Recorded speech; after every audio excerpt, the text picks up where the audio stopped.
जी हाँ दोस्तों, नमस्कार। तो सबसे पहले मैं अपने सभी विद्वान साथियों को, विषी बहनों को, जो हमारे कॉम्पिटिटिव एग्जाम की तैयारियां कर रहे हैं, उन सभी प्रिय विद्यार्थी गणों को जितेंद्र क्लासेस की इस ऑनलाइन कक्षा की तरफ से और मैं अपनी तरफ से आप सभी लोगों को बहुत बहुत तहे दिल से आभार व्यक्त करता हूँ, अभिनंदन करता हूँ, साधुवाद देता हूँ, स्वागत करता हूँ प्रिय विद्यार्थीगण।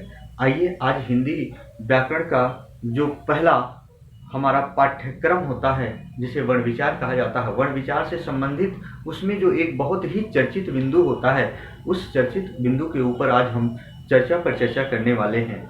और उस चर्चित बिंदु का नाम क्या होता है प्रिय दोस्तों, विषी बहनों?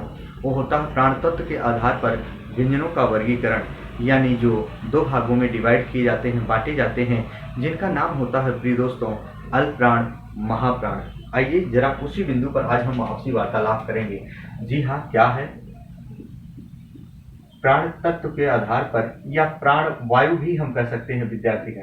जी हाँ, प्राण तत्व कह सकते हैं, प्राण वायु कह सकते हैं, दोनों का मतलब ही एक ही होगा। तो प्राण वायु के आधार पर, जी हाँ, के आधार पर व्यंजनों का वर्गीकरण, व्यंजनों का वर्गीकरण, प्राण वायु के आधार पर व्यंजनों का वर्गीकरण। तो विद्यार्थीगण, प्राण वायु के आधार पर व्यंजनों को कितने भागों में बांटा गया है? तो एग्जाम की घड़ी होगी तो 2। आइए जरा देखते हैं विद्यार्थीगण वो क्या क्या है। तो याद रखना विद्यार्थीगण, एक होता हमारा क्या, अल्प प्राण होता है, और एक क्या होता है प्रिय दोस्तों, महाप्राण होता है। क्या है अल्प प्राण, क्या है महाप्राण, इसके बारे में अब जरा देखते हैं विद्यार्थीगण। प्राण का मतलब होता है वायु। जी, प्राण का मतलब क्या होगा? वायु। अल्प का मतलब क्या होता है? थोड़ा या कम। महा का मतलब क्या होता है प्रिय दोस्तों? अधिक होता है।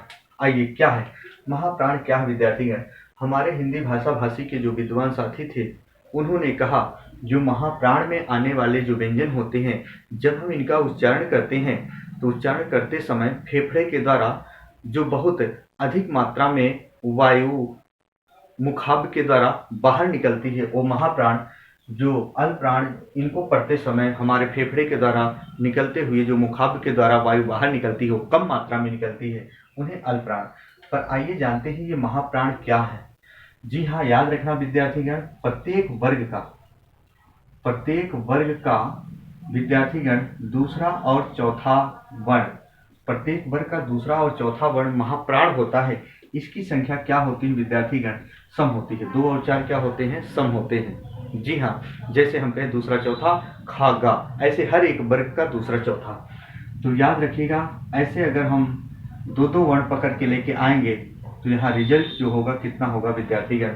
10 होगा। अब आपको पता है कि रिजल्ट कितना होगा, इतना तो आप जान ही गए, 10 होगा।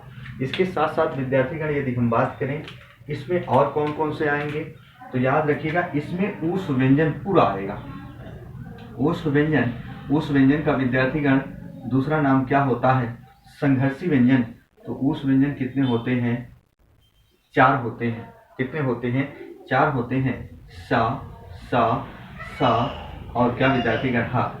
तो जब इनको टोटल आप ऐड करोगे 10 और ये 4, तो टोटल वैल्यू कितनी आ गई विद्यार्थीगण? जरा देखो कितनी आ गई? 14 आ गई। अब महाप्राण की जो संख्या होती है विद्यार्थीगण, वो कितनी होती है? 14 होती है। आइए जरा इधर देखते हैं अल्प प्राण। अब बचा क्या है विद्यार्थीगण? अल्प प्राण में प्रत्येक वर्ग का, ध्यान दीजिएगा, क्या होता है? प्रत्येक वर्ग का पहला, तीसरा, पांचवा वर्ण, ये क्या होते हैं विद्यार्थीगण? विषम होते हैं। क्या होते हैं? विषम होते हैं। हर एक वर्ग का 5 वर्ग होते हैं। 3-3 वर्ग पकड़ के लेके आओगे तो कितने हो गए? 15 वर्ण हो गए। और हम कह सकते हैं विद्यार्थीगण, यहाँ क्या आते हैं? सभी स्वर आते हैं, और स्वर की संख्या कितनी होती है? 11 होती है। हम कह सकते हैं विद्यार्थीगण इसमें और क्या आता है? इंतस्थ व्यंजन आता है, और इंतस्थ व्यंजन की संख्या कितनी होती है? 4 होती है। आइए जरा जोड़ते हैं, 11 4 15 डबल कितने हो गए? 30। विद्यार्थीगण अब आपके एग्जाम की घड़ी होगी, फिर आपसे पूछा जाएगा कि महाप्राण में कौन कौन से वर्ण यानी व्यंजन भाग लेते हैं, कौन कौन से स्वर भाग लेते हैं, या अल्पप्राण में कौन कौन से व्यंजन भाग लेते हैं, अल्पप्राण की संख्या कितनी होती है, महाप्राण की संख्या कितनी होती है। तो महाप्राण की संख्या 14 होती है, और अल्पप्राण की संख्या कितनी होती है? 30 होती है प्रिय विद्यार्थीगण। तो एक बार इसका विद्यार्थीगण स्क्रीनशॉट लीजिए।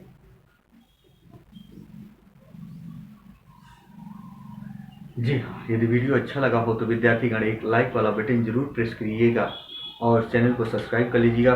फिर पुनः हम दूसरा बिंदु आपके सामने लेकर रूबरू मुखातिब होंगे। तब तक के लिए मित्रों, जय हिंद, जय भारत।